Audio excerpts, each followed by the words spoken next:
நான் போகணும்னு ஏன் நீங்க விரும்புறீங்க? மக்களுக்காக அங்க பேசுறதுக்கு குரல்கள் இல்லை, அதுதானே? எல்லாருமே போனாங்க, போய் என்ன செஞ்சாங்க? அதனால அது நான் என்ன போக மாட்டேன்னு அடம் பிடிக்கிறேன்னா, போவோம். இம்முறை உறுதியா நாங்க போவோம். இந்த தமிழ் மொழி குறித்த விவகாரத்துல கர்நாடக திரைப்பட வர்த்தக சபையெல்லாம் என்ன சொல்றாங்கன்னா 24 மணி நேரத்துக்குள்ள மன்னிப்பு கேட்கறாட்டி அந்த படமே வர முடியாதுன்னு நேற்று சொன்னாங்க. உங்க ஊர்ல ஓடாது, அவ்வளவுதானே? படமே வராதுன்னா இப்படி உலகம் பூரா ஓட போகுது. உலகம் பூரா 13 கோடி மக்கள் உலகம் பூரா தமிழும் பரவி வாழ்றான். இப்ப எங்க மாண்பை நீங்க பாராட்டுங்க. உங்களுடைய மண்ணிலிருந்து எடுக்கப்பட்ட KGF 1, 2 நாங்க ஏதாவது தொந்தரவு பண்ணோமா? சொல்லுங்க சொல்லுங்க நீங்க. இப்ப சரி, எங்க அண்ணன் கமலஹாசன் வந்து தமிழ் மொழியிலிருந்து தான் கன்னட மொழி வந்துடுச்சுன்னு சொல்லிட்டாங்க, சரி அதனால நீங்க பேசுறீங்க. தம்பி விஜய் என்ன பேசினாரு? எதுக்கு அவருடைய படம் மெர்சல் எல்லா படத்தையும் தானே பதாகைகள் சோரொட்டியில கிழிச்சிங்க, படத்தை ஓட விடாம தடுத்தீங்க. அவர் என்ன பேசினாரு? உங்களுக்கு தமிழர்னாவே ஒரு வெறுப்பு, அதனால அது நீங்க இப்படித்தான் பார்க்கணும். நீங்க தமிழில் இருந்து பிறந்த மொழிங்கிற ஒரு வரலாற்று உண்மையை சொன்னதிலேயே கன்னடர்களுக்கு வெறுப்பு இருக்கு. தமிழில் இருந்து வந்ததுன்னு சொல்றதுக்கு, இந்த உண்மையை ஒத்துக்கிறது கூட மனசு இல்ல, அவ்வளவு வெறுப்பு இருக்கு. ஆனா அதே கர்நாடகால இருந்து வந்த ராமசாமி பெரியார் அவர்களுக்கு தம்பி தமிழ்னாவே வெறுப்பா இருக்கு. தமிழை சனிய ஒழிங்கிறப்ப அதே கர்நாடரை வந்து நாங்க தமிழர் தலைவராக இருக்கணும், தந்தையாக இருக்கணும். எப்படி இருக்கு பாருங்க. தமிழ்னாவே அவ்வளவு கசப்பு, அவ்வளவு அருவருப்பா இருக்கு அவங்களுக்கு. வரலாற்று உண்மை என்னன்னு பாருங்க. இப்ப நாங்க தமிழர்கள், எங்களுடைய தோற்றுவாய் எது, எங்களுடைய தொடக்கம் எது, எங்கள் மொழியினுடைய தொடக்கம் எதுன்னு நாங்க வரலாற்று பூர்வமா சொல்றோம். அப்படி கன்னடர்கள் மொழியியல் ஆய்வறிஞர்கள், வரலாற்று ஆய்வறிஞர்கள், தொல்லியல் ஆய்வறிஞர்கள் சொல்லுங்க, கன்னடம் மொழி எப்ப தோன்றியது, கன்னடம்ங்கிற ஒரு இனம் எந்த காலகட்டத்தில் உருவானதுன்னு சொல்லுங்க. அப்படிதான், அதுதானே? சரி, அது அவங்களுக்கு ஒரு பிரச்சனை பண்ணணும், அதுக்கு இது ஒரு காரணமா ஆயிடுச்சு. குறிப்பா பெரியார் பேசணும்னால இப்ப கூட விஜய் அந்த மாணவர்கள் மத்தியில் என்ன சொல்றாருன்னா, பெரியாருக்கும் ஜாதி சாயம் பூசுறாங்க. குறிப்பா மத்திய அரசு அந்த தேர்வுல கூட ராமசாமி நாயக்கர்னு அவருடைய பேரை மென்ஷன் பண்ணி அவர் இப்ப பேசியிருக்கிறாரு. அந்த மாதிரி நிலைமை தான் இருக்கா தலைவர்களுக்கு? இல்ல, அதெல்லாம் ஒண்ணும் கிடையாது. அவரே ரொம்ப நாள் ராமசாமி நாயக்கர் தான் கையெழுத்து போட்டுருந்தாப்ல. தம்பி பெரியார் இங்க ஒரு படம் வந்துச்சுல, இங்க பெரியார்னு ஒரு படம், அங்க என்ன, அங்க ஆந்திரால அந்த படம் வரும்போது பேர் என்ன? என்னை பாருங்க, அதுக்கு பேர் என்ன சொல்லுங்க, நீங்க சொல்லுங்க. இல்ல, அங்க போகும்போது நாயக்கர் தான் படம் வந்தது. பெரியார் ராமசாமி நாயக்கர் தான் பேர் வச்சு படம் வெளியிட்டாங்க. அது தெரியுமா தெரியாதா? ரொம்ப நாள் அவர் எழுதின கடிதங்கள் எல்லாமே, முகமது அலி ஜின்னாவுக்குலாம் எழுதின கடிதங்கள்லாம் இருக்குல்ல, அதுல எல்லாம் நாயக்கர் தான் போட்டுக்கணும். வேணா உங்களுக்கு அனுப்பி வைக்கவா அண்ணன் கடிதங்கள் எடுத்து? இன்னைக்கு அவங்க வந்து அது தம்பி ஏதோ சொல்றாள், அது அதை போய் நம்ம இது பண்ணிக்க வேண்டியதில்லை. குறிப்பா மாநிலங்களவை எம்பிக்களா கமலஹாசன் போறாரு. வைகோவுக்கு இந்த முறை வாய்ப்பு கொடுக்கலாம். நிறைய தமிழ் தேசியவாதி என்ன சொல்றாங்கன்னா, வைகோவை நாடாளுமன்றத்துக்கு அனுப்பிச்சிருக்கலாம், ஏன்னா அவர் தகுதி வாய்ந்த நபர் அப்படின்னா பதிவுகள் இருக்காங்க. உங்க கருத்து? ஏன்னா புதுமுகத்துக்கும் வாய்ப்பு கொடுத்துருக்காங்க. இல்லை, இப்ப அது வந்து திராவிட முன்னேற்ற கழகம்ங்கிறது ஒரு பெரிய அது கட்சி, அவங்க கட்சி தலைமை தான் முடிவெடுக்கணும். இப்போ அண்ணன் வந்து அவருக்கு வந்து கொடுக்கணுங்கிறத அவங்க தான் விரும்பி இருக்கணும். முதல்ல இங்க பாருங்க, கமலண்ணன் இந்த ஒப்பந்தத்துல பேசி ஒரு முடிவு எடுத்திருப்பாங்க, நான் உங்களை ஆதரிக்கிறேன், எங்களுக்கு மாநிலங்களவை கொடுங்கன்ட்டு. அந்த மாதிரி ஒரு இது பேசப்பட்டிருக்கணும்ல. அண்ணனுக்கு அப்படி முதல்ல பேசி கொடுத்துட்டாங்க, ஒரு முறை இருந்துட்டாரு. இம்முறை தருவதா அவங்க வாக்கு கொடுத்தாங்களா என்னன்னு தெரியல. அது அண்ணனுக்குமே என்னன்னா, திமுக கட்சியில என்னை தேர்வு செய்யுங்கன்னு சொல்ல முடியாது. இவர் இன்னொரு கட்சியின் தலைமை, அது கேட்க முடியாது. அவங்களதான் கொடுத்துருக்கணும். அதை போய் இப்ப அதுல நம்ம போய் கருத்து சொல்லி நீங்க அண்ணனுக்கு கொடுக்கலன்னு நம்ம சண்டை போட முடியாதுல்ல.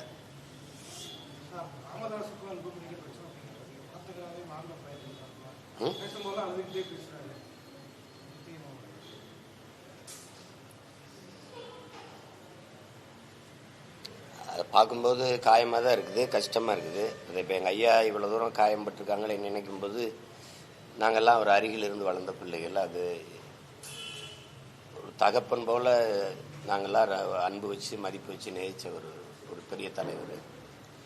தனிப்பட்ட முறையில் எம்எல்ஏலாம் ரொம்ப பேரன்பு வச்சு இருந்த ஒரு தலைவர். அவர் ஐயாவுக்கு இவ்வளோ தூரம் வருத்தம் இருக்குங்கிறத அவர் பதிவு பண்ணும்போது தெரியுது.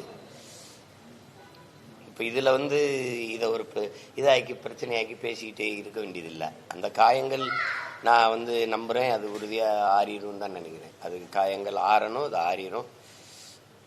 கொஞ்ச நாள் விட்டால் அது சரியாயிடும் அப்படின்னு நான் உறுதியாக நம்புகிறேன். கொஞ்ச நாள் விட்டால் சரியாயிடும். கட்சி நிர்வாகிகளுக்குள்ள 2ஆம் கட்ட 3ஆம் கட்ட விவகாரங்கள் ஆழ்ந்த காயங்கள். இது மேல தலைமை நிறுவனரும் தலைவரும் ஏற்பட்ட முரண் தான் இது என்ன இருக்குது.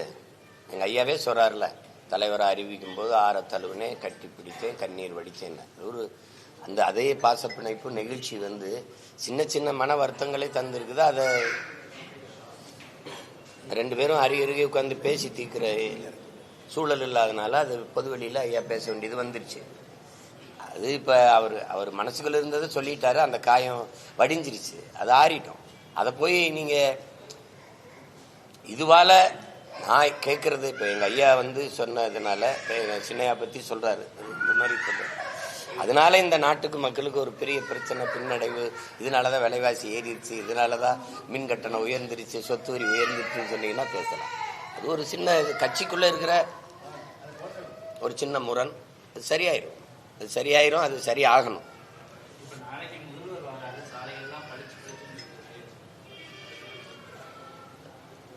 நீங்கள் வாழ்த்துங்க. அடிக்கடி முதல்வர் இப்படி ஒவ்வொரு ஊருக்கும் வரணும்னு சொல்லி வாழ்த்துனீங்கன்னா எல்லா ஊருக்கும் நல்ல பளிச்சுன்னு சாலைகள் வரும்.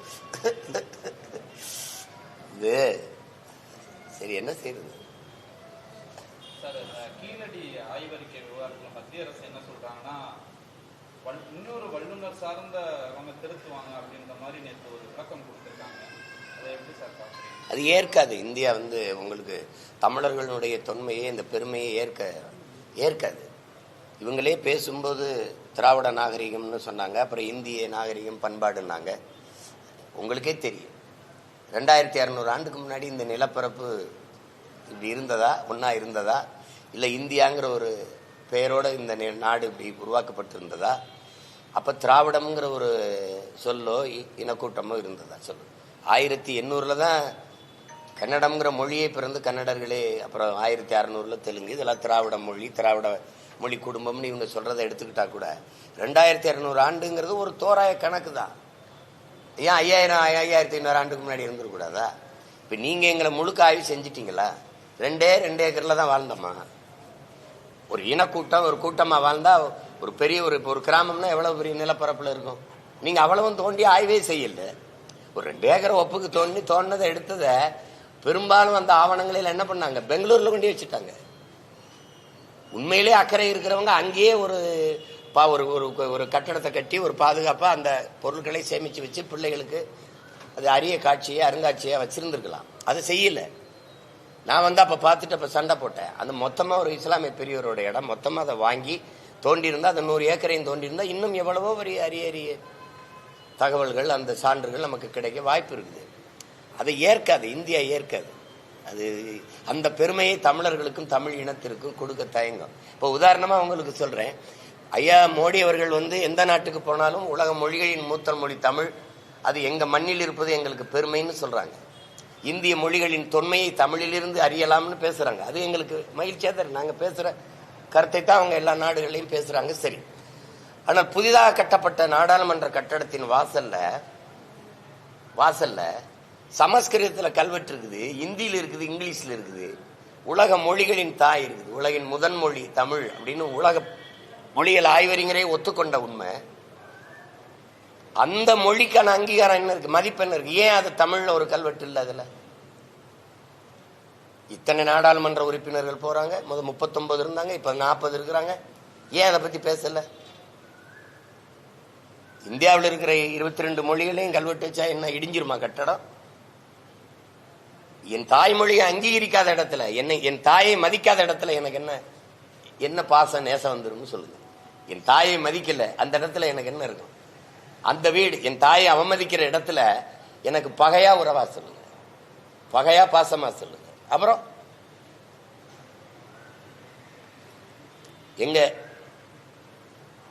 எங்க புரட்சி பாவலர் என்ன எங்கள் கற்பிக்கிறார்? தாயை பழித்தவனை யார் தடுத்தாலும் விடாத, தமிழை பழித்தவனை தாயே தடுத்தாலும் விடாதறாங்கிற. வேணாம்பான்னு விடான தாயை தடுத்தாலும் விடாதேங்கிற.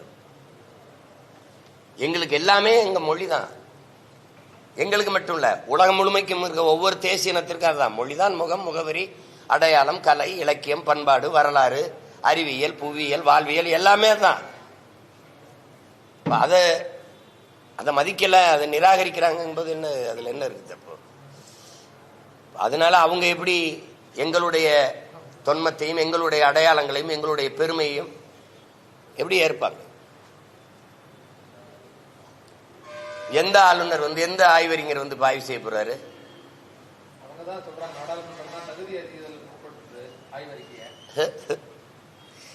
சரி, அதுக்கு எங்க ஆளுங்க 40 பேர்ல அவங்களுடைய கருத்து என்ன? அதுக்கு போடுற அது எழுப்பு குரல், அதுக்கான இது என்ன? ஒன்றும் இருக்காது. இவங்களுக்குமே இந்த பெருமையை தமிழர்களுக்கு விட்டு கொடுக்கறது அவங்களுக்குமே இருக்காது. திராவிடம்னு சொன்னா அதுக்கு பேசுவாங்க. தமிழ் அறிவியல் மொழியான்னு கேட்டவங்க தானே இவங்கெல்லாம். அப்புறம் திடீர் 5500 ஆண்டுக்கு முன்னாடியே தமிழர்கள் இரும்பை உருக்கி பயன்படுத்திருக்காங்கன்னு பேசுறது, அதெல்லாம் எந்த வாய்? சொல்லுங்க. ஆமா, ஒண்ணுதான். அவங்களுக்கு எல்லாம் ஒண்ணுதான். தமிழனுக்கு அது மண்ணு தான், எல்லாம் முடிச்சு விட்டு போறதுதான். இப்ப திராவிட மொழியில திராவிட இனம்ன்றாங்கல்ல, திராவிடம், அதுல கன்னடர்கள் இருக்காங்களா இல்லையா? ஏன் நாங்க தண்ணி கேட்கும்போது அடிக்கிறாங்க? இப்ப ஏன் தமிழ்ல இருந்து வந்ததுங்கிறது அதை ஏத்துக்கிற இவ்வளவு அருவருப்பும் இவ்வளவு வெறுப்பும் இவ்வளவு பகை உணர்வும் ஏன் வருது?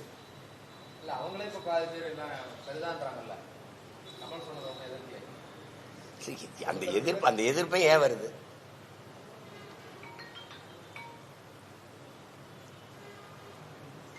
வேற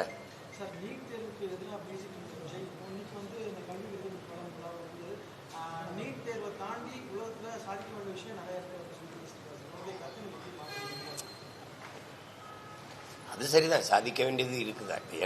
என்னை பொறுத்த வரைக்கும் மருத்துவம் மட்டுமே கல்வி அப்படிங்கிறத நான் ஏற்கல. உங்களுக்கு விளங்குதுன்னு நினைக்கிறேன். எங்களுடைய பார்வை, ஒரு நாட்டில் மருத்துவ கல்விக்கு மருத்துவர்களுக்கு மதிப்பு அதிகமாக இருக்குது என்றால் அந்த நாடு நோயுற்ற சமூகம்னு அர்த்தம். அந்த நாடு நிறைய நோயாளிகளை கொண்டிருக்குது அப்படின்னு அர்த்தம். ஒரு நாட்டில் காவல்துறைக்கு மதிப்பும் அந்த வேலைக்கு பெரிய இது காவல்துறையை பார்த்து மக்கள் அச்சப்படுகிற சூழலும் இருக்குன்னா அந்த சமூகம் குற்ற சமூகமாக இருக்குன்னு அர்த்தம். ஒரு நாட்டில் நீதிபதிகள் எல்லாம் தேவதூதர்களாகவும் இறைவனை ஆண்டவனை போல போற்றத்தக்கவராக இருந்ததுன்னா அந்த நாடு குற்றச்சமூகமாக போய்கிட்டு இருக்குன்னு அர்த்தம்.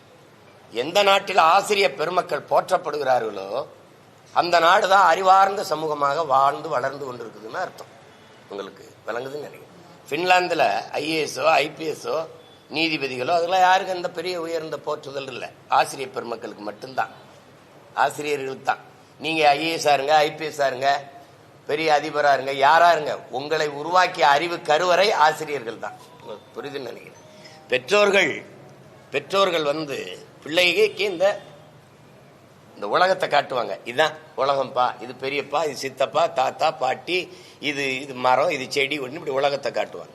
ஆசிரியர் பெருமக்கள் தான் உலகத்துக்கே இந்த பிள்ளைகளை காட்டுவாங்க. அப்படித்தான் இப்ப இங்க நின்று பேச்சுக்கான சீமான் அவனை பெற்றவர்களுக்கு இல்லை, என்னை உருவாக்கிய ஆசிரியர் பெருமக்களுக்கு தான். அப்படிதான் நினைக்கிறேன். அப்ப ஆசிரியர்களை போற்றத்தக்க ஆசிரியர்களை மதிக்கிற ஒரு சமூகம்தான் அறிவார்ந்த சமூகமாக உயர்ந்து செல்லும். அப்படி இருக்கா? பணி நிரந்தரம் பண்ணுங்கன்னு வீதியில வந்து 14,000 பேர் போராடிட்டு இருக்கான். ஆசிரியர் வீதிக்கு வந்துட்டான். அப்புறம் கற்பிக்கிற ஆசிரியர் வீதியில் நின்றுட்டு இருக்கான். அப்ப அந்த அளவுக்கு சமூகம் வந்து என்ன இருக்கு? படிப்பகத்துல கூட்டம் அதிகம் இருக்கா, குடிப்பகத்துல கூட்டம் அதிகமா இருக்கான்னு சொல்லுங்க. நீங்க சொல்லுங்க.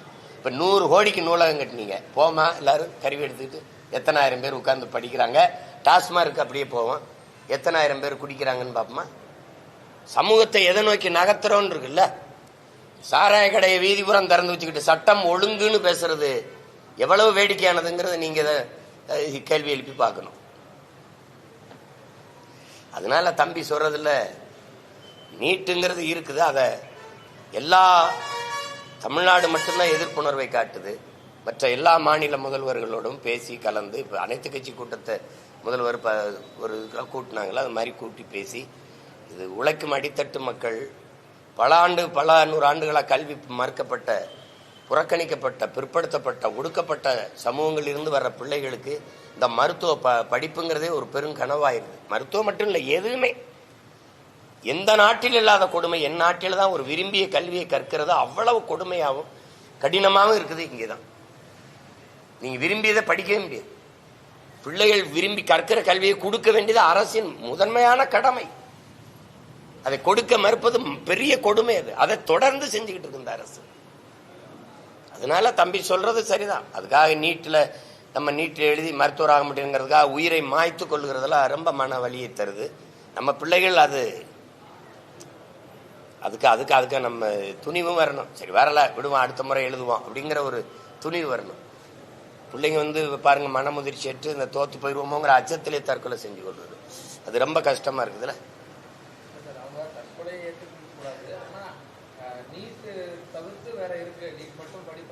அதுதான் நானும் சொல்றேன். அதுதான் நானும் சொல்றேன். இப்ப நீட்டு தனியா பயிற்சி பள்ளிகளை கொண்டு பயிற்சி பயிலகங்களை கொண்டு வந்து பல ஆயிரம் கோடி சம்பாதிக்கிறதுக்கு உதவுதே ஒழிய முதலாளிகளுக்கு நீட்டு பயிற்சிங்கிற பேர்ல, அந்த தேர்வுக்கு பயிற்சிங்கிற பேர்ல வேற என்ன செய்யுது?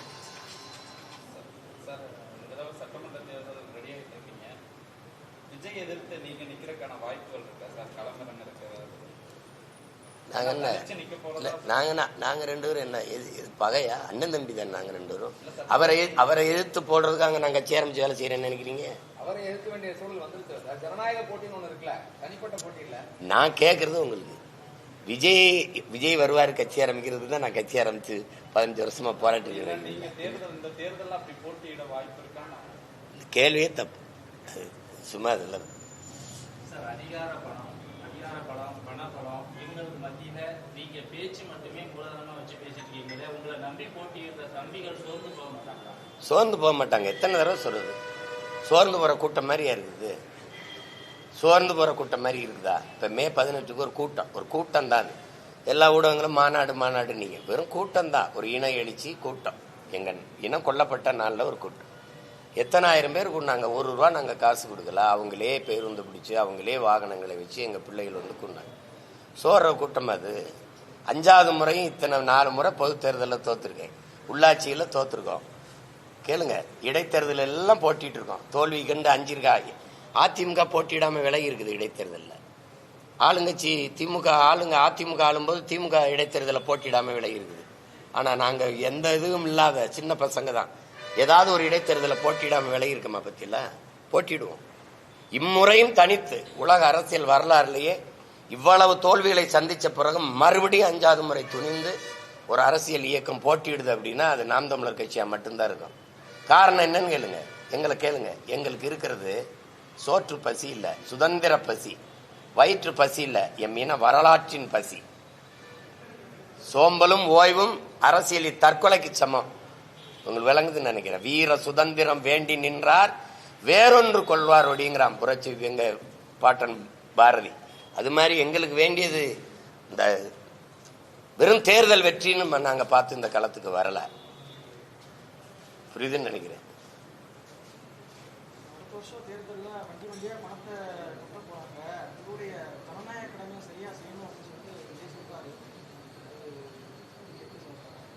அது சொல்றது சரிதானே. அப்ப போராடி பெற்ற சுதந்திரம், பெற்ற மாண்புமிக்க ஜனநாயகம் அது கேடுகட்ட பணநாயகமா மாற்றி நிறுத்தப்பட்டிருக்குங்கிறதுல அந்த வேதனையும் வலியும் இருக்கிற எல்லாருடைய மொழியும் தான் அது.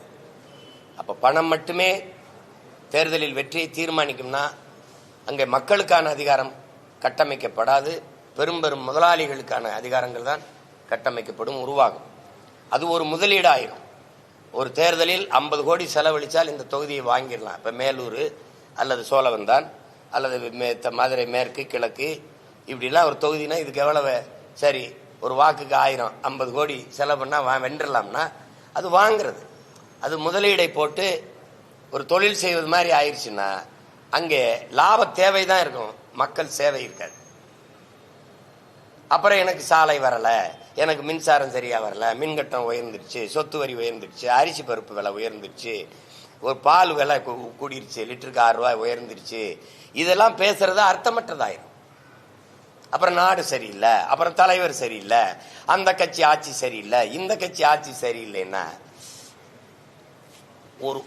ஒரு தவறானவன், ஒரு அநீதி இழைக்கக்கூடியவன், சரியான ஆட்சியாளன் இல்லாத ஒருவன் அங்கே ஆட்சிக்கு வர்றான்னா அதுக்கு காரணம் அவனை தேர்வு செஞ்ச மக்களும் பொறுப்பேற்கணும். இப்ப திமுக ஆட்சியை ஒழிக்கணும் ஒழிக்கணும் ஒழிக்கணும்னு எல்லாம் பேசுறாங்கன்னா அந்த ஆட்சியை தேர்வு செய்த மக்களும் அதுக்கு பொறுப்பேற்கணும். மக்கள் மீதும் அந்த அந்த தவறு, அந்த குற்றம் படுகிறது, அதுவும் படர்கிறது. அதை புரிஞ்சுக்கணும். அதை தான் அவர் சொல்ல வர்றாரு. அந்த விழிப்புணர்வு இருக்கணும். விடுதலையின் முதல் படியே விழிப்புணர்வு தான். அப்ப நீங்க சிந்திக்க திறன் இருக்கு. உலக அரசியலை உள்ளங்கையில் வச்சு பாக்குறீங்க. எது சரி, எது தவறு, எந்த தலைவன் நாட்டை ஆண்டால் நாடு நன்றாக இருக்கும், அதெல்லாம் அது ஆய்ந்து தெளிந்து முடிவெடுத்து வாக்கு செலுத்தணும். வாக்கு என்பது 1500க்கு விற்கிற ஒரு பண்டம் அல்ல. அது ஜனநாயகத்தை ஏற்றுக்கொண்ட, மக்களாட்சி ஏற்றுக்கொண்ட ஒரு நாட்டில் மக்களுக்கு இருக்கிற வலிமை மிக்க ஆயுதம். அது ஒரு கருவி, அது ஒரு உரிமை. அததான் அண்ணல் அம்பேத்கர் நமக்கு கற்பிக்கும் போது, மதிப்புமிக்க நம் உரிமைகளை சில ரொட்டி துண்டுகளுக்காக விற்பது அவமானகரமானதுங்கிறார். எங்களுடைய தாத்தா தெய்வத்திருமன் முத்துராமலிங்க தேவர், வாக்குக்கு காசு கொடுப்பவன் பாவி, அந்த காசை வாங்கி கொண்டு வாக்கு செலுத்துபவன் தேச துரோகிங்கிறார். இந்த தேச துரோக குற்றத்தை என் மக்கள் எவ்வளவு காலத்துக்கு செய்து கொண்டிருக்க முடியும்னு பாருங்க. பேரறிஞர் அண்ணா நமக்கு என்ன கற்பிக்கிறாரு? தங்கத்தை யாராவது தவிட்டுக்கு விற்பானாங்கிறவர். அந்த அவர் பேரை சொல்லி கட்சி நடத்துறவர்கள் தான் தங்கத்தை தவிட்டுக்கு 60 ஆண்டுகளுக்கு மேல வாங்கிக்கிட்டே இருக்கிறாங்க. அதுலதான் அவர் சொல்றாரு, ஜனநாயக கடமைங்கிறது வரிசையில் நின்று காசை வாங்கிட்டு வாக்கு செலுத்துறது அல்ல. சின்னங்களை பார்த்து வாக்கு செலுத்துற முறை மாறி, நல்ல எண்ணங்களை, தனி மனித அபிமானங்கள் கொண்டு வாக்கு செலுத்துற முறை மாறி, உயர்ந்த தத்துவங்களை பார்த்து அது எது சரி தவறுன்னு ஆய்ந்து தெளிந்து வாக்கு செலுத்துகிற முறை உருவாகணும். அப்பதான் இந்த நாடு நாடா இருக்கும். இல்லைன்னா அறிவை வளர்க்கும் கல்வி, உயிரை காக்கும் மருத்துவம், உலக உயிர்களின் உயிர் ஆகாரமாக இருக்கிற, உயிர் தேவையாக இருக்கிற நீர், இது மூன்றும் இந்த நாட்டில் மிக உயர்ந்த விற்பனை பண்டமாக, சந்தை பொருளாக மாறி இருக்கு. அப்படின்னா இது நாடு இல்லை, சுடுகாடு என்று அர்த்தம். சுடுகாடு என்று பொருள். எனக்கு தாகமா இருக்கு, தாகம்னா ஒரு போத்தல்ல தண்ணியை கொடுத்துறீங்க, கடையில் வாங்கிக்கிறேன், அக்கோபலா, கிண்லே, மினரல் இப்படிலாம் இருக்குது, அப்போலோன்னு விற்கிது. உலக உயிர்கள், பல கோடிக்கணக்கான உயிர்களின் உடைமை இந்த பூமி. ஆடு, மாடு, நாய், நரி, கோழி, கொக்கு, குருவி, பூச்சி, வண்டு, மான், மயில், யானை, புலி, சிங்கங்கரடி, இந்த புல்லு பூண்டு மரங்கள்லாம் எங்க போகும்? ஒரு கேள்விதானே. நான் 1000 அடி ஆழ்குழாயை போட்டு தண்ணீரை உறிஞ்சிடுறேன். இந்த மரம் எத்தனை அடிக்கு வேற கீழே பரப்ப முடியும்? பூமியில் இருக்க தண்ணியை நான் உறிஞ்சிடுறேன். அந்த புல்லும் பூண்டு, இந்த செடி, இந்த மரமும் எவ்வளவு ஆழத்துக்கு வேற உள்ள எழுப்பி தண்ணியை உறிஞ்ச முடியும்? தண்ணியை தான் நான் உறிஞ்சிட்டு வந்துடுறேன். அப்ப எந்த உயிரினத்தை பற்றியும் கவலைப்படாத ஒரு கூட்டம், அது இந்த மனித பதர்களாகத்தான் இருக்கும். கடைசியா வந்த மனித மிருகங்களாக தான் இருக்கும். உலகில் இத்தனை உயிர்களால் அந்த பூமிக்கு ஒரு சின்ன அழிவோ பாதிப்போ கிடையாது, மனிதர்களால தான். உங்களுடைய வாக்குகள் அப்படிங்கிறது நீங்க 5 தேர்தல்களில் அரசு எதிர்ப்பு வாக்குகள் வேணாம்னு நினைக்கிறவங்க உங்களுக்கு வாக்கு செலுத்துறாங்க, அல்லது ஒரு பொது நடுநிலை சமூகமோ இளைஞர்களோ வாக்கு செலுத்துறாங்கன்னு நிலை இருந்துச்சு அப்படின்னா, இப்போ அந்த வாக்குகளை விஜய் சிதறடிக்கிறதுக்கு பெறுவதற்கு வாய்ப்புகள் இருக்குல்ல?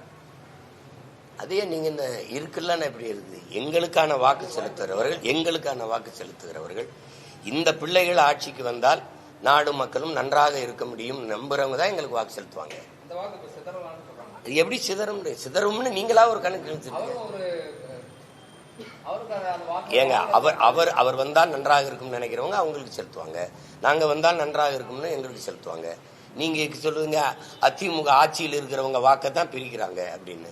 இன்னும் நீங்க ஏதோ கூரை விடும் போய் கூரையை பிரிச்சுட்டு வர மாதிரியே ஓட்ட பிரிக்கிறாருன்னே பிரிச்சுக்கிறீங்க. உங்களுக்கு என்ன, என் வாக்கு குறைஞ்சு நான் தோற்று போகணும் அப்படியா? பின்ன என்ன? சரி, தேர்தலில் வாக்கு எண்ணும் போது என் வாக்கு குறையாம இருந்துச்சுன்னா நீங்க என்கிட்ட நேரில் உனக்கு பிரச்சனை என்ன பிரச்சனை உனக்கு? அது என்ன குறையும் இல்ல? என்ன குடுகுடுப்புக்காரனா நீ ஜோசியக்காரனா? என்னைக்கு என் வாக்கு உயரும்னு எவன் சொல்லியிருக்கான் அந்த நாட்டில்? இருங்க, ஒரு விவாதத்துல ஒரு ஆய்வறிஞன், ஒரு ஊடகம், சீமான் 1.1 4.5 லட்சம் வாக்கு வாங்கும்போது அவர் 36 லட்சம் வாக்கு வருவார்னு யாராவது சொன்னில? சொன்னீங்களா? 17 லட்சம் இருக்கும்போது 30 வரும்னு சொன்னீங்களா? சொன்னீங்களா? அப்புறம் அப்புறம் என்ன காம்படிஷன்? எனக்கு உலகத்திலே எவன் காம்படிஷன் கிடையாது, எனக்கு கிடையாது. என் தத்துவத்துக்கு போட்டியா இனி ஒரு தலைவன் பிறந்துதான் வரணும். புரியுதா? எங்களுக்கு என்னுடைய தத்துவம் தமிழ், தமிழர், நிலம், வளம், இனம், அதனுடைய மானம், அதனுடைய எதிர்கால பாதுகாப்பான நல்வாழ்வு.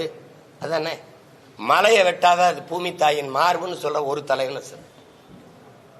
ஆத்து மணல் அல்லாத அது மனித உடலுக்கு தோல் போல, ஆற்றுக்கு மணல் அது அல்லாத ஆறு செத்து போயிரும்னு பேசுற இந்தியாவில் ஒரு தலைமையே. அப்புறம் என் தத்துவத்துக்கு இதுக்கு தானே எனக்கு ஓட்டு போடுவான். இப்ப நான் இவ்வளவு நேரம் பேசுறேன், பூச்சி வண்டுக்கெல்லாம் தண்ணிக்கு எங்கே போகும்னு, அதை இந்த நாட்டில் இந்த தலைமையாவது பேசுதா? அப்புறம் அதை பிரிச்சு போடுவாரு அப்படின்னு. நாங்க என்ன அண்ணன் தம்பி பங்காளி சண்டையில் அது சொத்தை பிரிக்கிற மாதிரி பிரிச்சுக்கிறீங்க? எனக்கு நீ ஓட்டு போடலைன்னா போடாம போ, போட விருப்பம் இல்லைன்னா போ. அது உங்க வாக்கு. அது அது அப்படின்னு காற்றடிக்கும் திசையில எல்லாம் பறந்து போற பதர்கள் அல்ல எனக்கு வாக்கு செலுத்துகிறவர்கள். புயலே அடித்தாலும் நகராமல் அதே இடத்தில் இருக்க வீரியமிக்க நெல்மணிகள் தான் என்னை தேடி, எங்கள் பிள்ளைகளை தேடி வாக்கு செலுத்துவார். அப்படி இன்னும் இன உணர்வும் மான உணர்வும் கெட்டு போகாத தன்மானமிக்க தமிழ் மக்கள், தமிழ் மக்கள், மரத்தமிழ் மக்கள் பெருங்கூட்டம் இங்கே இருக்கு.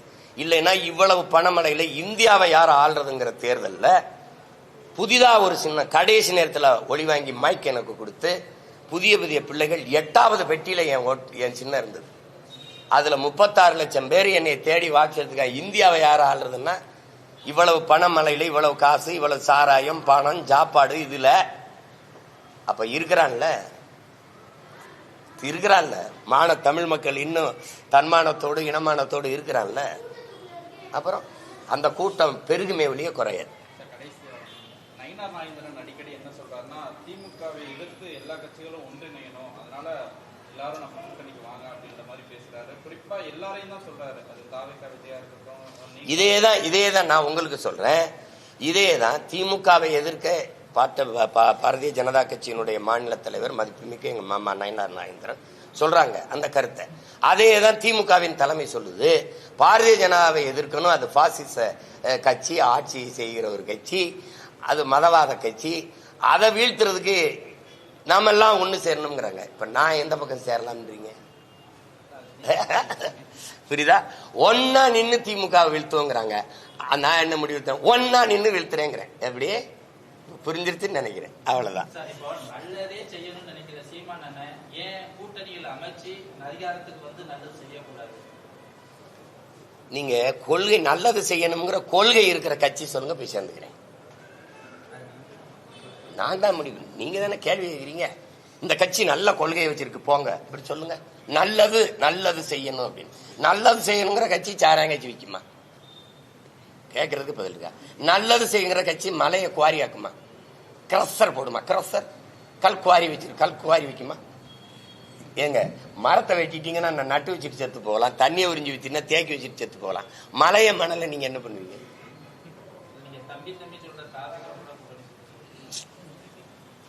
அது போய் என் தம்பி வந்தாருன்னு இப்படி பேசினாருன்னா கேளுங்க, நீங்க உங்க அண்ணன் கூட போய் சேருவீங்களான்னு.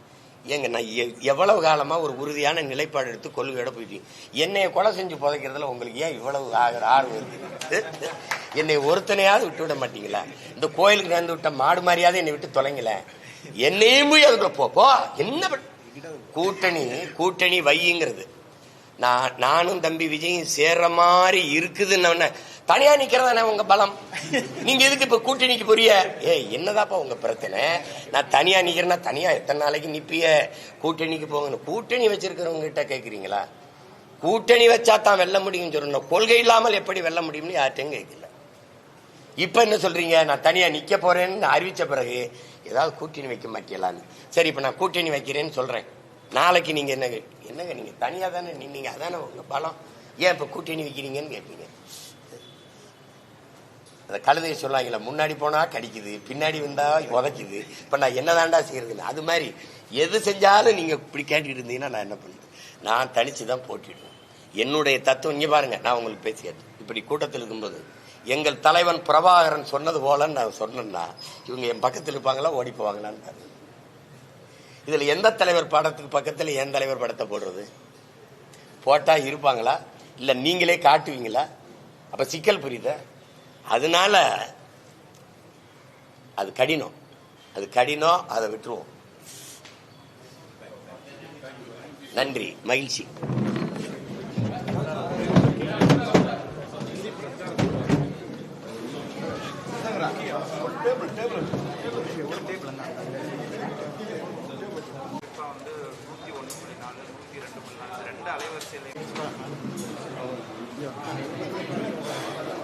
உட்காரிங்களா?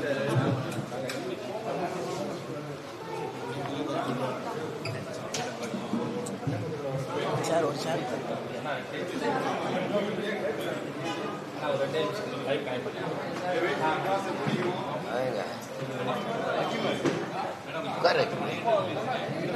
உட்காருப்பா.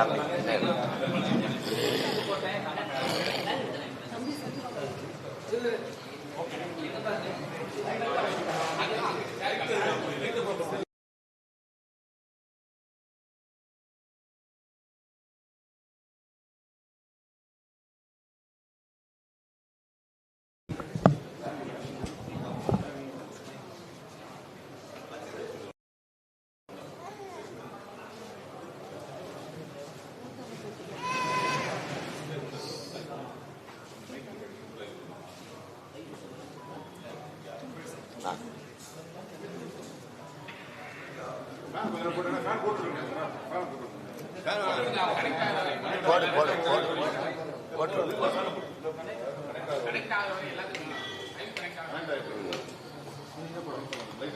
விடுங்க விடுங்க போடி விடு.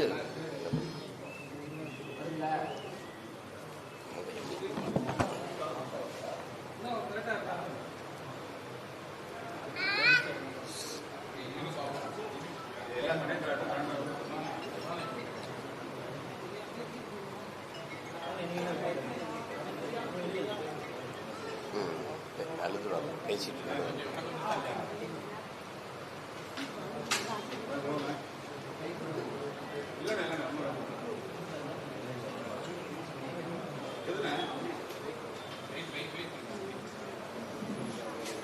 இந்த கரைச்சி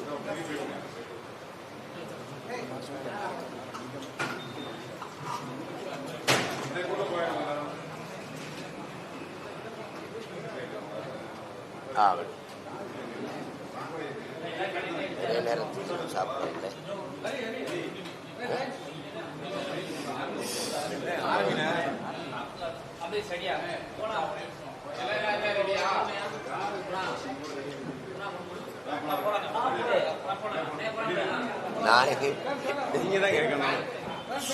நான் எங்க சொல்லு யூனிவர்சிட்டி அண்ணே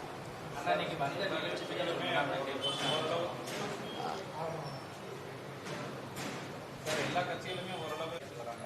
நாம் தமிழர் இந்த தடவை என்ன மாதிரியான வியூகங்களை போட்டுருக்கீங்க? ஏன்னா பலம் வாய்ந்த கூட்டணி ஒரு பக்கம் திமுக கூட்டணி இருக்காங்க, அதிமுகவும் மிகப்பெரிய கூட்டணி அமைப்புன்னு பேசிட்டு இருக்காங்க. நாம் தமிழர் கட்சி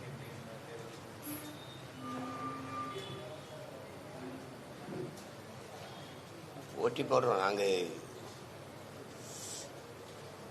பெரிய கூட்டணி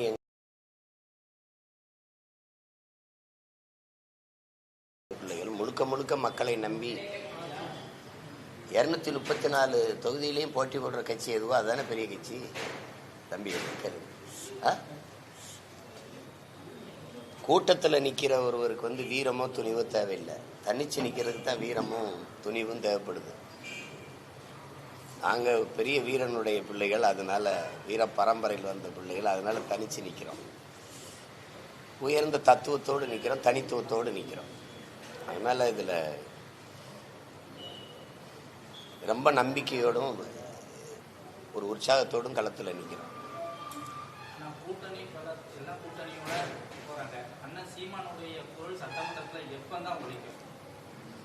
நீங்கள் ஒலிக்கணும்னு விரும்புனீங்கன்னா அது ஒலிக்கும்.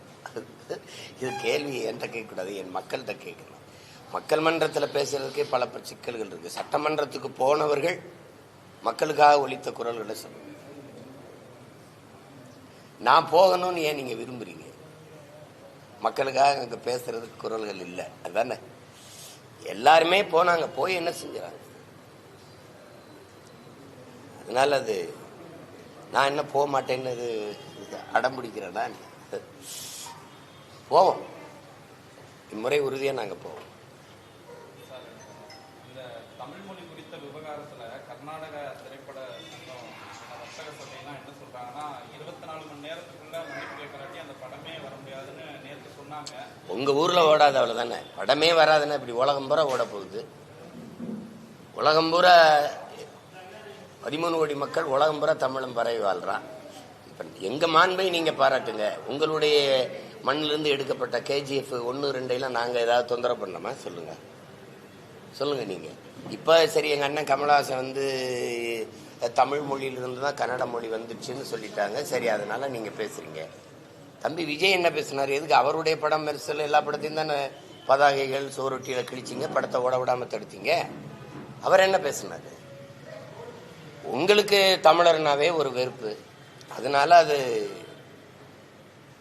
நீங்க இப்படித்தான் பார்க்கணும். நீங்க தமிழிலிருந்து பிறந்த மொழிங்கிற ஒரு வரலாற்று உண்மையை சொன்னதிலேயே கன்னடர்களுக்கு வெறுப்பு இருக்கு. தமிழிலிருந்து வந்ததுன்னு சொல்றதுக்கு, இந்த உண்மையை ஒத்துக்கிறது கூட மனசில்ல, அவ்வளவு வெறுப்பு இருக்கு. ஆனா அதே கர்நாடகால இருந்து வந்த ராமசாமி பெரியார் அவர்களுக்கு தம்பி தமிழ்னாவே வெறுப்பா இருக்கு. தமிழை சனிய ஒழிங்கிறப்ப அதே அவரை கர்நாடகரை வந்து நாங்க தமிழர் தலைவராக இருக்கணும், தந்தையாக இருக்கணும். எப்படி இருக்கு பாருங்க. தமிழ்னாவே அவ்வளவு கசப்பு, அவ்வளவு அருவருப்பா இருக்கு அவங்களுக்கு. வரலாற்று உண்மை என்னன்னு பாருங்க. இப்ப நாங்க தமிழர்கள், எங்களுடைய தோற்றுவாய் எது, எங்களுடைய தொடக்கம் எது, எங்கள் மொழியினுடைய தொடக்கம் எதுன்னு நாங்க வரலாற்று பூர்வமா சொல்றோம். அப்படி கன்னடர்கள் மொழியியல் ஆய்வறிஞர்கள், வரலாற்று ஆய்வறிஞர்கள், தொல்லியல் ஆய்வறிஞர்கள் சொல்லுங்க, கன்னடம் மொழி எப்ப தோன்றியது, கன்னடம்ங்கிற ஒரு இனம் எந்த காலகட்டத்தில் உருவானதுன்னு சொல்லுங்க. அப்படிதான் அதுதானே. சரி, அது அவங்களுக்கு ஒரு பிரச்சனை பண்ணணும், அதுக்கு இது ஒரு காரணமா ஆயிடுச்சு. குறிப்பா பெரியார் பேசணும்னால இப்ப கூட விஜய் அந்த மாணவர்கள் மத்தியில் என்ன சொல்றாங்கன்னா, பெரியாருக்கும் ஜாதி சாயம் பூசுறாங்க. குறிப்பா மத்திய அரசு அந்த தேர்வுல கூட ராமசாமி நாயக்கர்னு அவருடைய பேரை மென்ஷன் பண்ணி அவர் இப்ப பேசியிருக்கிறாரு. அந்த மாதிரி நிலைமை தான் இருக்கா தலைவர்களுக்கு? இல்ல, அதெல்லாம் ஒண்ணும் கிடையாது. அவரே ரொம்ப நாள் ராமசாமி நாயக்கர் தான் கையெழுத்து போட்டுருந்தாப்ல. தம்பி பெரியார்னு இங்க ஒரு படம் வந்துச்சுல்ல, இங்க பெரியார்னு ஒரு படம், அங்க என்ன, அங்க ஆந்திரால அந்த படம் வரும்போது பேர் என்ன? என்னை பாருங்க, அதுக்கு பேர் என்ன சொல்லுங்க, நீங்க சொல்லுங்க. இல்ல, அங்க போகும்போது நாயக்கர் தான் படம் வந்தது. பெரியார் ராமசாமி நாயக்கர் தான் பேர் வச்சு படம் வெளியிட்டாங்க. அது தெரியுமா தெரியாதா? ரொம்ப நாள் அவர் எழுதின கடிதங்கள் எல்லாமே, முகமது அலி ஜின்னாவுக்குலாம் எழுதின கடிதங்கள்லாம் இருக்குல்ல, அதுல எல்லாம் நாயக்கர் தான் போட்டுக்கணும். வேணா உங்களுக்கு அனுப்பி வைக்கவா அண்ணன் கடிதங்கள் எடுத்து? இன்னைக்கு அவங்க வந்து அது தம்பி ஏதோ சொல்றாள், அது அதை போய் நம்ம இது பண்ணிக்க வேண்டியது. குறிப்பா மாநிலங்களவை எம்பிக்களா கமலஹாசன் போறாரு. வைகோவுக்கு இந்த முறை வாய்ப்பு கொடுக்கலாம். நிறைய தமிழ் தேசியவாதி என்ன சொல்றாங்கன்னா, வைகோவை நாடாளுமன்றத்துக்கு அனுப்பிச்சிருக்கலாம், ஏன்னா அவர் ஒரு தகுதி வாய்ந்த நபர் அப்படின்னா பதிவுகள் இருக்கிறாங்க. உங்க கருத்து? ஏன்னா புதுமுகத்துக்கும் வாய்ப்பு கொடுத்துருக்காங்க. இல்லை, இப்ப அது வந்து திராவிட முன்னேற்ற கழகம்ங்கிறது ஒரு பெரிய அது கட்சி, அவங்க கட்சி தலைமை தான் முடிவு எடுக்கணும். இப்போ அண்ணன் வந்து அவருக்கு வந்து கொடுக்கணுங்கிறத அவங்க தான் விரும்பி இருக்கணும். முதல்ல இங்கே பாருங்க, கமலண்ணன் இந்த ஒப்பந்தத்தில் பேசி ஒரு முடிவு எடுத்திருப்பாங்க, நான் உங்களை ஆதரிக்கிறேன், எங்களுக்கு மாநிலங்களவை கொடுங்கன்ட்டு. அந்த மாதிரி ஒரு இது பேசப்பட்டிருக்கணும்ல. அண்ணனுக்கு அப்படி முதல்ல பேசி கொடுத்துட்டாங்க. ஒரு முறை இருந்துட்டாரு, இம்முறை தருவதா அவங்க வாக்கு கொடுத்தாங்களா என்னன்னு தெரியல. அது அண்ணனுக்குமே என்னன்னா, திமுக கட்சியில என்னை தேர்வு செய்யுங்கன்னு சொல்ல முடியாது. இவர் இன்னொரு கட்சியின் தலைமை, அது கேட்க முடியாது. அவங்களாதான் கொடுத்துருக்கணும். அதை போய் இப்போ அதில் நம்ம போய் கருத்து சொல்லி நீங்க அண்ணனுக்கு கொடுக்கலன்னு நம்ம சண்டை போட முடியாதுல்ல.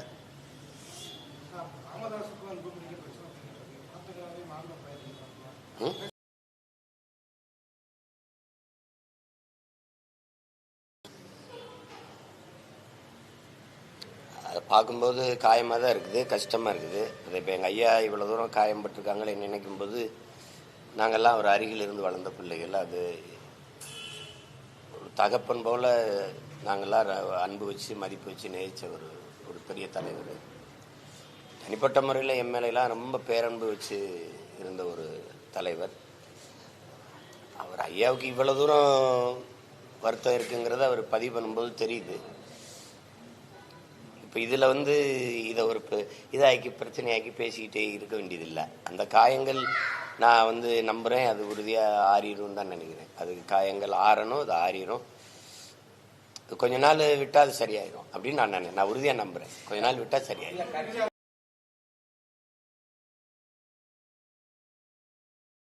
மேல தலைமை நிறுவனரும் தலைவரும் ஏற்பட்ட முரண் தான் இது என்ன இருக்குது? எங்க ஐயாவே சொல்றாருல, தலைவரை அறிவிக்கும் போது ஆற தழுவினே கட்டி பிடித்தேன் கண்ணீர் வடித்தேன். ஒரு அதே பாசப்பிணைப்பு நெகிழ்ச்சி சின்ன சின்ன மன வருத்தங்களை தந்திருக்குது. அதை ரெண்டு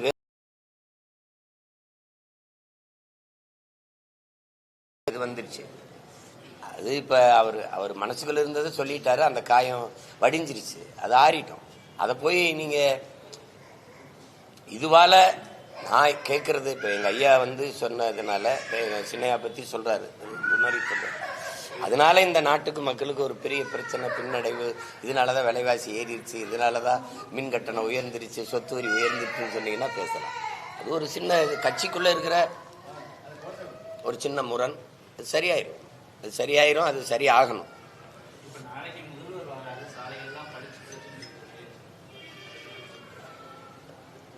நீங்க வாழ்த்துங்க, அடிக்கடி முதல்வர் இப்படி ஒவ்வொரு ஊருக்கும் வரணும்னு சொல்லி வாழ்த்துனீங்கன்னா எல்லா ஊருக்கும் நல்ல பளிச்சுன்னு சாலைகள் வரும்.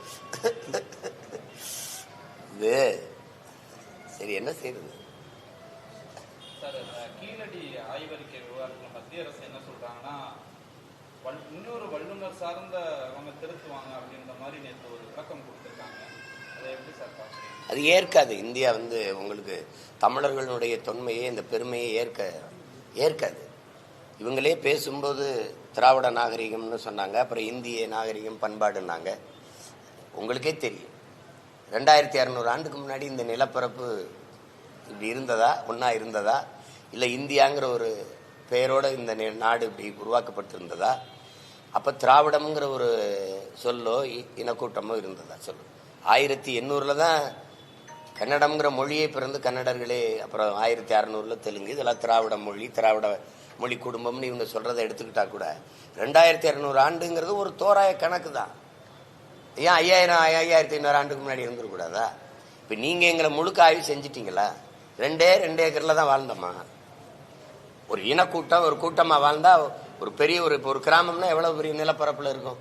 நீங்க அவ்வளவும் தோண்டி ஆய்வே செய்யல. ஒரு 2 ஏக்கர் ஒப்புக்கு தோண்டினதை எடுத்ததை பெரும்பாலும் அந்த ஆவணங்களில் என்ன பண்ணாங்க, பெங்களூர்ல கொண்டு வச்சுட்டாங்க. உண்மையிலே அக்கறை இருக்கிறவங்க அங்கேயே ஒரு கட்டடத்தை கட்டி ஒரு பாதுகாப்பா அந்த பொருட்களை சேமிச்சு வச்சு பிள்ளைகளுக்கு அது அரிய காட்சியை அருங்காட்சியா வச்சிருந்துருக்கலாம். அதை செய்யல. நான் அப்ப பார்த்துட்டு அப்ப சண்டை போட்டேன். அந்த மொத்தமா ஒரு இஸ்லாமிய பெரியவரோட இடம் மொத்தமா அதை வாங்கி தோண்டி இருந்தா, அந்த 100 ஏக்கரையும் தோண்டி இருந்தா இன்னும் எவ்வளவோ பெரிய அரிய தகவல்கள், அந்த சான்றுகள் நமக்கு கிடைக்க வாய்ப்பு இருக்குது. அதை ஏற்காது, இந்தியா ஏற்காது. அது அந்த பெருமையை தமிழர்களுக்கும் தமிழ் இனத்திற்கும் கொடுக்க தயங்கும். இப்போ உதாரணமா உங்களுக்கு சொல்றேன், ஐயா மோடி அவர்கள் எந்த நாட்டுக்கு போனாலும் உலக மொழிகளின் மூத்த மொழி தமிழ், அது எங்க மண்ணில் இருப்பது எங்களுக்கு பெருமைன்னு சொல்றாங்க. இந்திய மொழிகளின் தொன்மையை தமிழிலிருந்து அறியலாம்னு பேசுறாங்க. அது எங்களுக்கு மகிழ்ச்சியா தான். நாங்க பேசுற கருத்தை தான் அவங்க எல்லா நாடுகளையும் பேசுறாங்க. சரி, ஆனால் புதிதாக கட்டப்பட்ட நாடாளுமன்ற கட்டடத்தின்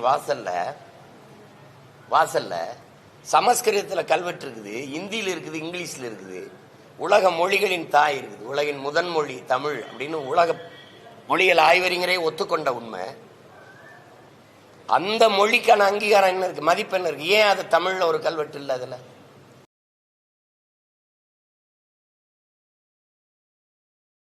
இருக்கிறாங்க, ஏன் அதை பத்தி பேசல? இந்தியாவில் இருக்கிற 22 மொழிகளையும் கல்வெட்டு வச்சா என்ன இடிஞ்சிருமா கட்டடம்? என் தாய்மொழியை அங்கீகரிக்காத இடத்துல, என் தாயை மதிக்காத இடத்துல எனக்கு என்ன பாசம் நேசம் வந்துடும் சொல்லுங்க. என் தாயை மதிக்கல, அந்த இடத்துல எனக்கு என்ன இருக்கும்? அந்த வீடு என் தாயை அவமதிக்கிற இடத்துல எனக்கு பகையா உறவா சொல்லுங்க, பகையா பாசமா சொல்லுங்க. அப்புறம்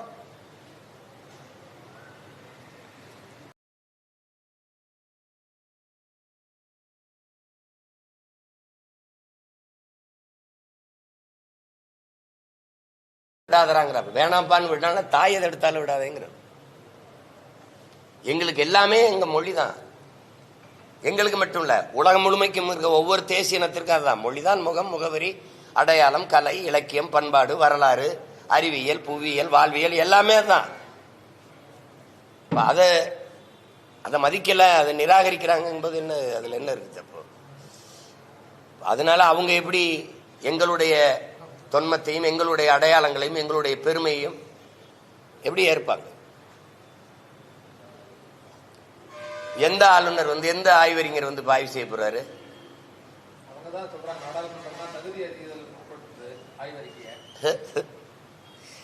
சரி, அதுக்கு எங்க ஆளுங்க 40 பேர்ல அவங்களுடைய கருத்து என்ன? அதுக்கு போடுற எழுப்பு குரல், அதுக்கான இது என்ன? ஒன்றும் இருக்காது. இவங்களுக்குமே இந்த பெருமையை தமிழர்களுக்கு விட்டு கொடுக்கறது அவங்களுக்குமே இருக்காது. திராவிடம்னு சொன்னா அதுக்கு பேசுவாங்க. தமிழ் அறிவியல் மொழியான்னு கேட்டவங்க தானே இவங்கெல்லாம். அப்புறம் திடீர் 5500 ஆண்டுக்கு முன்னாடியே தமிழர்கள் இரும்பை உருக்கி பயன்படுத்திருக்காங்கன்னு பேசுறது, அதெல்லாம் எந்த வாய்? சொல்லுங்க. ஆமா, ஒண்ணு போறதுதான். இப்ப திராவிட மொழியில திராவிட இனம்ன்றாங்கல்ல, திராவிடம், அதுல கன்னடர்கள் இருக்காங்களா இல்லையா? ஏன் நாங்க தண்ணி கேட்கும்போது அடிக்கிறாங்க? இப்ப ஏன் தமிழ்ல இருந்து வந்ததுங்கிறது அதை ஏத்துக்கிற இவ்வளவு அருவருப்பும், இவ்வளவு வெறுப்பும், இவ்வளவு பகை உணர்வும் ஏன் வருது?